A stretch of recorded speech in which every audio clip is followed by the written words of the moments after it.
بسم الله الرحمن الرحيم.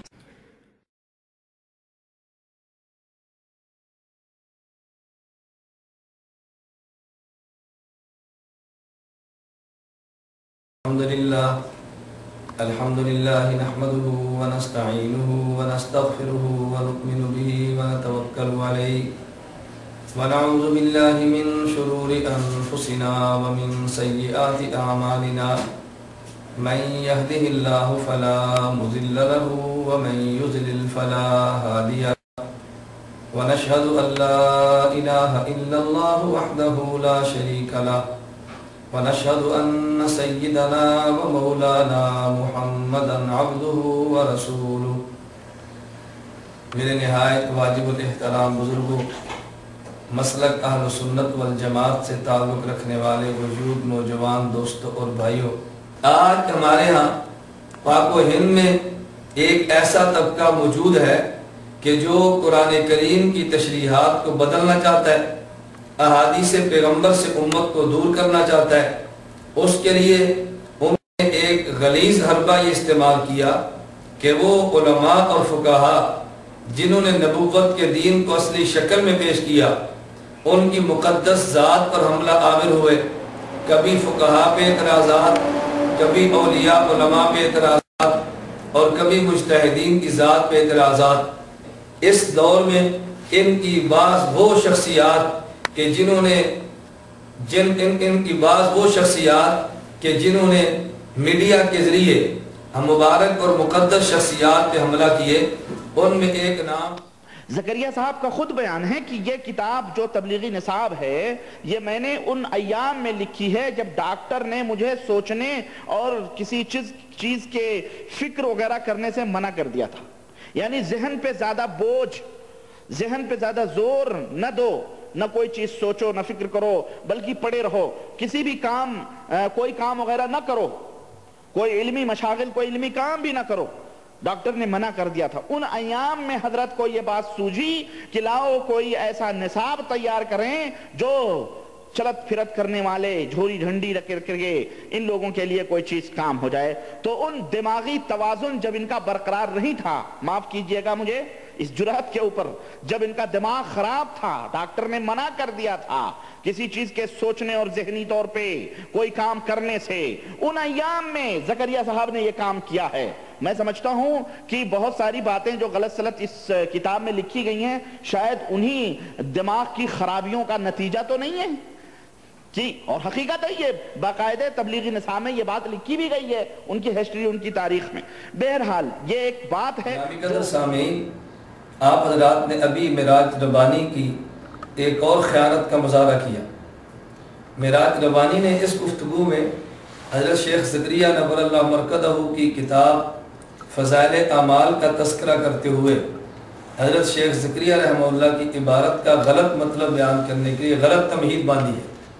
معراج ربانی کہتا ہے کہ شیخ زکریہ رحمہ اللہ نے جو کتاب فضائل اعمال تحریر کی ہے، اس فضائل اعمال کی شروع میں شیخ زکریہ رحمہ اللہ نے ایک بات درج فرمائی کہ مجھے ڈاکٹروں نے دماغی کام کرنے سے روک دیا تھا. حضرت شیخ زکریہ کی عبارت سنیں اور معراج ربانی کو اس پر تبصرہ سے بات فرمائیں، پھر آپ کو اندازہ ہوگا کہ کس قدر بددیانتی اور خیانت سے کام لیتے ہوئے حضرت شیخ زکریہ رحمہ اللہ پہ الزامات کی بارش کی ہے. حضرت شیخ زکریہ رحمہ اللہ اس میں صرف اتنی بات تحریر فرماتے ہیں: سفر 357 ہجری میں ایک مرض کی وجہ سے چند روز کے لیے دماغی کام سے روک دیا گیا، تو مجھے خیال ہوا کہ خالی ایام کو اس بابرکت مشغلہ میں گزار دوں. حضرت شیخ زکریہ رحمہ اللہ بیمار ہیں تو ڈاکٹروں نے حضرت شیخ کو مشورہ دیا کہ آپ ان بیماری کے ایام میں دماغی کام نہ کریں. اور اس بات کو محترم سامعین آپ خود اچھی طرح سمجھتے ہیں، آپ حضرات میں سے ڈاکٹر حضرات اس بات کو سمجھتے ہیں یا جن کا ڈاکٹروں سے واسطہ پڑتا ہے بہت اچھی طرح اس بات کو جانتے ہیں.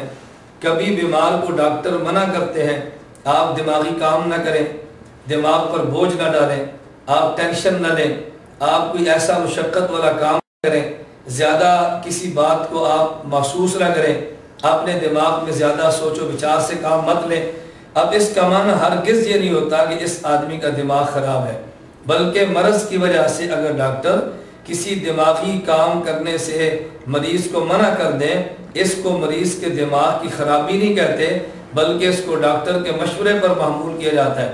مگر اس بددیانت اور خائن انسان نے حضرت شیخ زکریا رحمہ اللہ کو، جو ڈاکٹروں نے دماغی کام کرنے سے منع کیا، دماغ پر بوجھ ڈالنے سے منع کیا، عنوان یہ دیا کہ حضرت شیخ زکریا رحمہ اللہ کا دماغ خراب تھا، اور آپ نے خود سماعت کیا۔ ابھی یہ شخص کہہ رہا تھا کہ دماغی توازن برقرار نہ تھا، دماغ خراب تھا، دماغ کی خرابیوں کا نتیجہ تھا کہ شیخ زکریا نے یہ بات کی ہے۔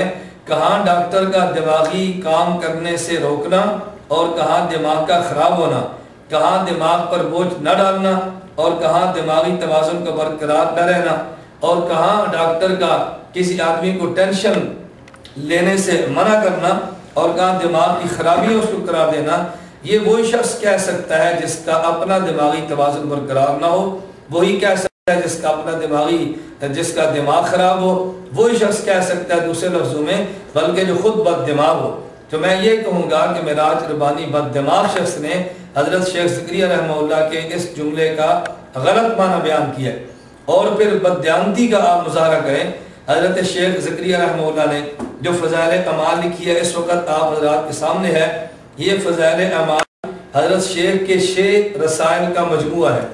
ان میں سے حضرت شیخ زکریا رحمہ اللہ نے حکایات صحابہ، جو پہلا رسالہ اور جس کے مقدمے میں یہ بات درج کی ہے کہ مجھے ڈاکٹروں نے دماغی کام کرنے سے منع کیا، یہ حکایات صحابہ 12 شوال سن 1357 ہجری کو تحریر کی ہے۔ اور اس حکایات صحابہ کے علاوہ جو فضائل اعمال میں 5 دیگر رسائل موجود ہیں، نمبر 1 فضائل قرآن، نمبر 2 فضائل نماز، نمبر 3 فضائل ذکر، نمبر 4 فضائل تبلیغ، نمبر 5 فضائل رمضان۔ فضائل قرآن کو حضرت شیخ زکریا رحمہ اللہ نے 29 ذی الحج 1348 ہجری کو تحریر کیا۔ گویا جن ایام میں ڈاکٹر نے حضرت شیخ زکریا رحمہ اللہ کو دماغی کام کرنے سے منع فرمایا، اس سے 9 سال پہلے فضائل قرآن کتاب تحریر کی ہے۔ نمبر 2 فضائل نماز، یہ حضرت شیخ نے 7 محرم 1358 ہجری کو حکایات صحابہ تحریر کرنے کے بعد اور ان بیماری کے ایام سے 3 ماہ بعد تحریر کی ہے۔ فضائل ذکر 26 شوال 1358 ہجری، بیماری کے ایام سے 1 سال بعد تحریر کی ہے۔ فضائل تبلیغ 5 صفر 1350 ہجری، بیماری کے ایام سے 7 سال قبل تحریر کی ہے۔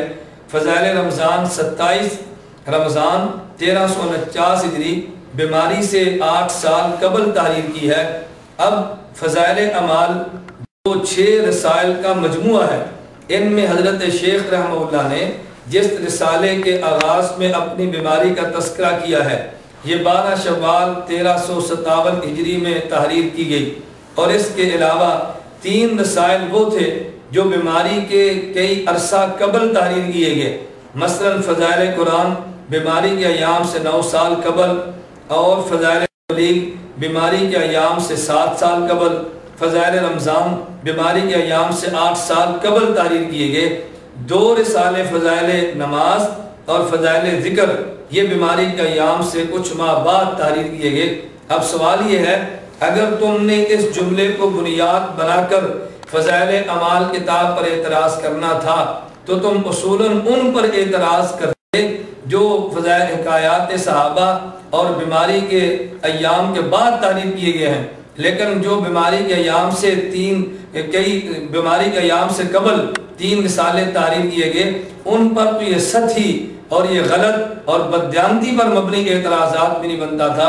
اور اس سے اہم بات یہ کہ جو حضرت شیخ نے بیماری کے ایام میں رسالہ تحریر کیا، اس پورے رسالے حکایات صحابہ پہ معراج ربانی کا ایک اعتراض بھی ریکارڈ پر موجود نہیں ہے۔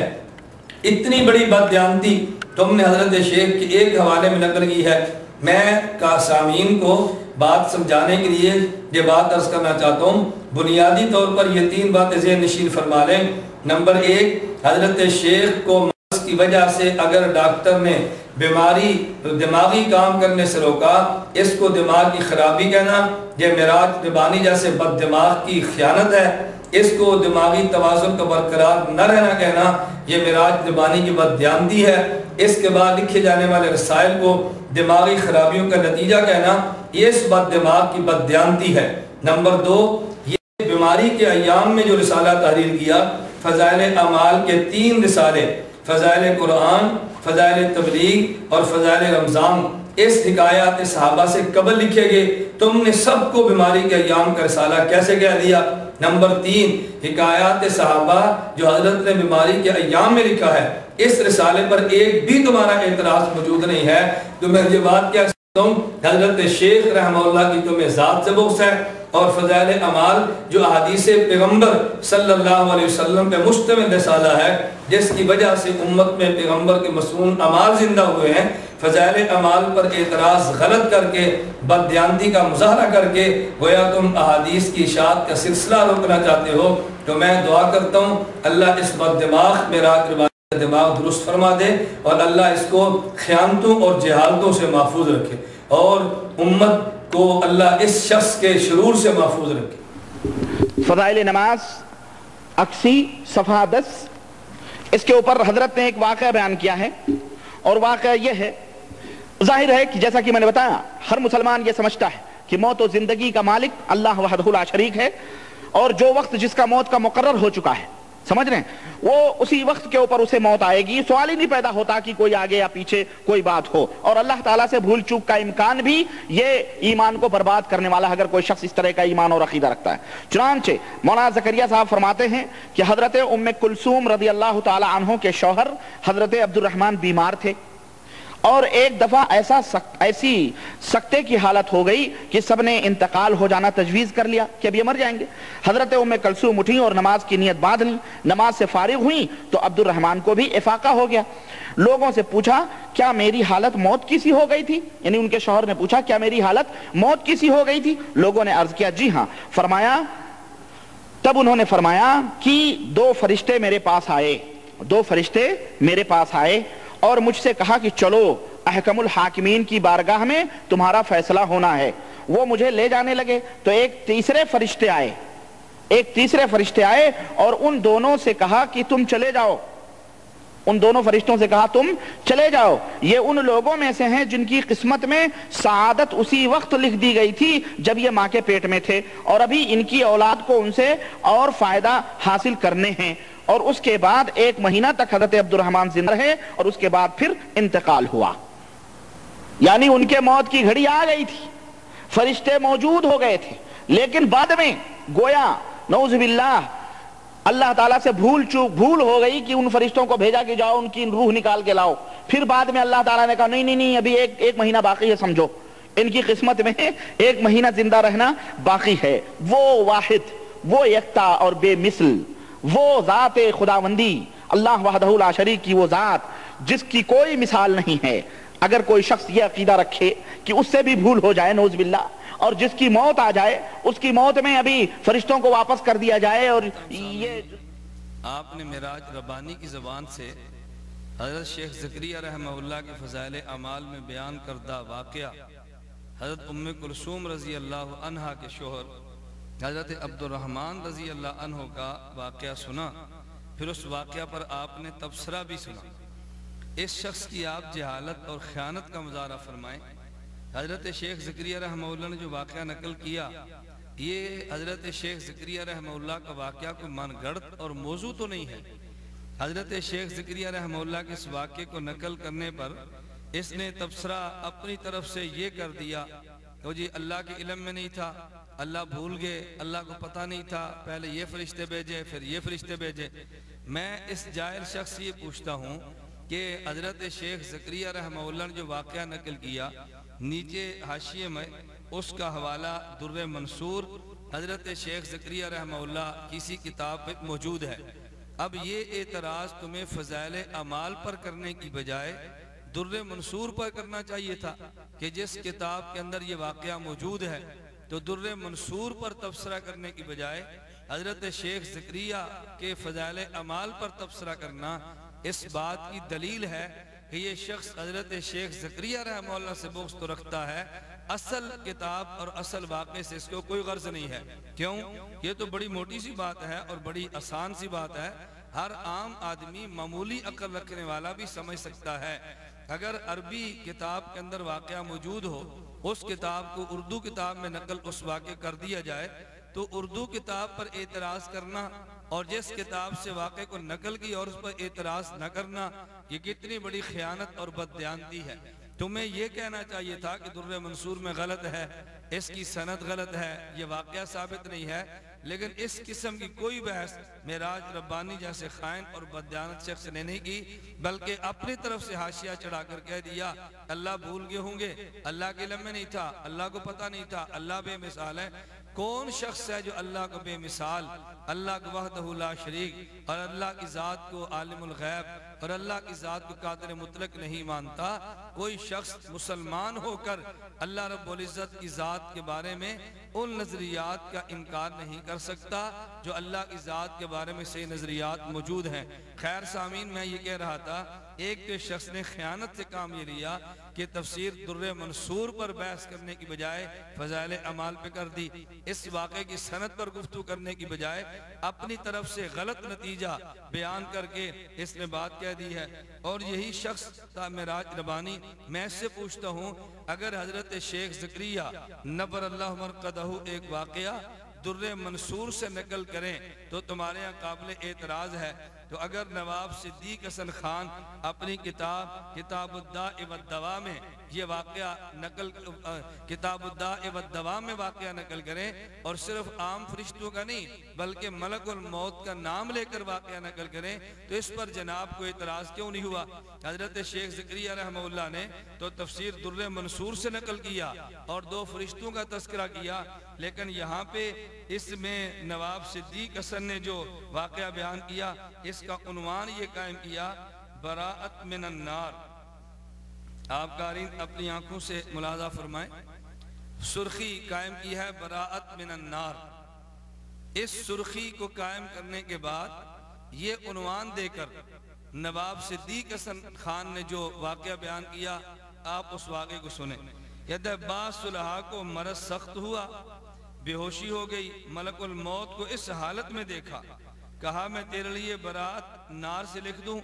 کہا ہاں، ایک ورق پر لکھایا استغفر اللہ استغفر اللہ، سارا کاغذ ظاہراً اور باطن اسی سے مملو تھا، یعنی بھرا ہوا تھا۔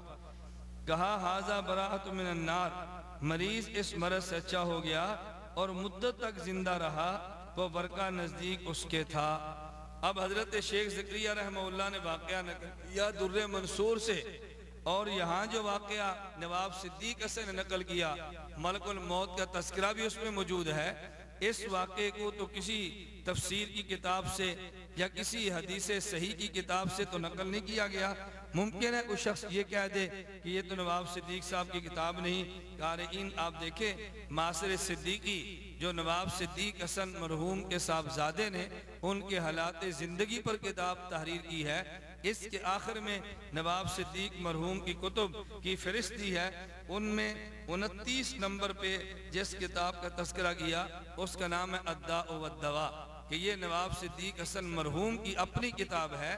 یہ کوئی میں نے اپنی طرف سے کسی کتاب کا ایسی کتاب کا حوالہ نقل نہیں کیا کہ جو کتاب نواب صدیق حسن مرحوم کی نہ ہو۔ تو میں آپ کی خدمت میں گزارش کرنا چاہ رہا ہوں کہ اگر شیخ زکریا رحمہ اللہ واقعہ نقل کریں اور در منصور سے نقل کریں اس پر اعتراض ہے، اور اگر نواب صدیق حسن بغیر کسی کتاب کا حوالہ دیے واقعہ نقل کر دیں تو اس پر اعتراض کیوں نہیں؟ اور اس شخص کی جہالت کو دیکھیں، حضرت ام کلثوم رضی اللہ عنہا کا نام لیتے ہوئے کہتے ہیں ام کلثوم رضی اللہ عنہ۔ اب بھائی ام کلثوم تو عورت ہیں، صحابیہ ہیں رضی اللہ عنہا، تو بلکہ مرد کے لیے رضی اللہ عنہ کہتے ہیں اور عورت کے لیے رضی اللہ تعالی عنہا کہتے ہیں، تو جس شخص کی جہالت کا علم یہ ہو کہ مرد اور عورت کی ضمیر اور صیغے میں فرق نہ کر سکتا ہو، اگر ایسا جاہل اعتراض کرے تو میں سمجھتا ہوں کہ ان لوگوں پر ماتم، ان لوگوں کی عقل پہ ماتم کیا جا سکتا ہے جو ایسے جاہل کو بطور خطیب، بطور مبلغ اور بطور داعی امت کے سامنے پیش کرتے ہیں۔ اس مسلک کا عالم کیا ہوگا کہ جن کا واعظ اور خطیب معراج ربانی جیسا جاہل شخص ہو۔ اللہ اس کی شرور سے امت مسلمہ کو محفوظ فرمائے۔ صفحہ 484 ہے، یہی فضائل اعمال ہے۔ کہتے ہیں ہمارے ابو یزید قرطبی فرماتے ہیں جو 70,000 مرتبہ لا الہ الا اللہ پڑھ لے وہ جہنم سے بچ جاتا ہے۔ ہمارے پاس ایک نوجوان رہتا تھا جس کے بارے میں مشہور تھا کہ یہ نوجوان، اس کو جنت اور جہنم کی اطلاع ہو جاتی ہے، کشف ہو جاتا ہے، غیب کی خبر پہنچ جاتی ہے۔ یہ بیٹا گنگوں میں ہوتا ہے، یہ بیٹا تھانہ بھون میں ہوتا ہے، اور اس کو بیٹھے بیٹھے پتہ لگ جاتا ہے جنت میں کیا ہو رہا ہے، جہنم میں کیا ہو رہا ہے۔ ایک دن بیٹھے روٹی کھا رہے، کھاتے کھاتے چیخ مار کے رونے لگ گیا۔ ہم نے کہا روتا کیوں ہے؟ کہا چچا ماں میری جہنم میں چل رہی ہے۔ ابو یزید کہتے ہیں میں نے دل میں لا الہ الا اللہ 70,000 مرتبہ پڑھا ہوا اس کی ماں کو بلٹی کر دیا، بلٹی چھوٹ بھی گئی، بائی پاس ہو گئی۔ جو ہی بلٹی کی میں نے دل میں بخشا، اللہ کے علاوہ کوئی نہیں جانتا اس بخشنے کو۔ ہنسنے لگ گیا، کہا بابا پیر صاحب ماں کو جہنم سے نکال کے جنت میں بھیجا جا رہا ہے۔ یہ علم غیب جو تمہارے اس چھوکرے کو تھا، یہ علم غیب رسول اللہ کے صحابہ کو نہ تھا۔ ایک صحابی کو تیر لگا، گر گئے، ساتھیوں نے کہا اس کو جنت مبارک ہو۔ آقا نے کہا تم جنت کی بات کرتے ہو، اس نے خیبر کے مال غنیمت میں سے جو 2 چادریں اٹھائی تھی، اللہ دکھا رہا ہے وہ چادریں آگ بن کے اس کو لپیٹ چکی ہیں۔ یہ علم غیب کہ جنت میں کیا ہو رہا ہے، جہنم میں کیا ہو رہا ہے، یہ اللہ کے علم میں ہے۔ اللہ چاہتا ہے اپنے نبی کو دکھا دیتا ہے۔ یہ غیب کی خبریں پیر کہ شیخ ابو یزید قرطبی فرماتے ہیں کہ میں نے یہ سنا کہ جو شخص، میں نے یہ سنا، کس سے سنا اس نے؟ کس سے سنا اس نے؟ میں نے سنا، کسی شیطان نے اس کو سنایا؟ اور کون سنائے گا؟ اللہ رسول نے تو سنایا نہیں۔ اگر انہوں نے سنایا ہوتا تو قرآن و حدیث میں موجود ہے۔ کہہ رہا میں نے سنا کہ جو شخص 70,000 مرتبہ لا الہ الا اللہ پڑھے اس کو دوزخ کی آگ سے نجات ملے۔ یہ واقعہ کس نے اس کو بتلایا؟ بہرحال کسی نے بھی سنایا ہو۔ میں نے یہ خبر سن کر ایک نصاب یعنی 70,000 کی تعداد اپنی بیوی کے لیے بھی پڑھا۔ ایک نصاب یعنی 70,000 کی تعداد اپنی بیوی کے لیے بھی پڑھا، اور کئی نصاب خود اپنے لیے پڑھ کر ذخیرے آخرت بنایا۔ یعنی ایک دفعہ نہیں، اپنے لیے کئی نصاب مقرر کر کے 70,000 مرتبہ پڑھ کے جمع کر لیا، اور اپنی بیوی کے لیے بھی ایک نصاب پڑھا میں نے۔ ہمارے پاس ایک نوجوان رہتا تھا جس کے متعلق یہ مشہور تھا کہ یہ صاحب کشف ہے، جنت دوزخ کا بھی اس کو کشف ہوتا ہے۔ مجھے اس کی صحت میں کچھ تردد تھا۔ ایک مرتبہ دیکھ غور سے سنیں، شیخ ابو یزید قرطبی کہتے ہیں مجھے اس کے بارے میں کچھ کیا تھا، شبہ تھا، دعویٰ تھا اس کو۔ بہرحال ایک مرتبہ وہ نوجوان ہمارے ساتھ کھانے میں شریک تھا کہ دفعتاً اس نے ایک چیخ ماری۔ کھانا کھاتے کھاتے اس نے کیا ماری؟ چیخ ماری۔ میں سمجھتا ہوں شیطان نے چمٹی لے لی ہوگی اس کو۔ چیخ ماری اور سانس پھولنے لگا، اور کہا، سنو کیا کہا، کہا میری ماں دوزخ میں جل رہی ہے، میری ماں دوزخ میں۔ اس کی حالت مجھے نظر آئی، اس نے کہا اس کی حالت مجھے نظر آئی کہ وہ دوزخ میں کیا ہو رہی ہے؟ جل رہی ہے۔ اب آپ دیکھیں دوزخ میں جل رہے ہیں، ان کو سب پتہ ہو رہا ہے۔ سنیں آگے آئیں، قرطبی کہتے ہیں، یہ قرطبی نہیں علامہ قرطبی، یہ دوسرے قرطبی ہیں، کوئی صوفی اوپی ہیں۔ میں اس کی گھبراہٹ دیکھ رہا تھا، مجھے ایک خیال آیا کہ ایک نصاب اس کی ماں کو بخش دوں۔ کہنے لگے، اب مجھے خیال آیا کیا کہ جب ایک نصاب بخشنے سے جنت مل جاتی ہے یعنی 70,000، تو لاؤ وہ نصاب کس کو بخش دوں؟ اس کی ماں کو بخش دوں۔ آپ کی سمجھ میں نہیں آیا؟ یہ جو قرآن پڑھ پڑھ کے ہدیے ہوتے ہیں نا، نصاب، قرآن خوانی کے جو دورے چلتے ہیں،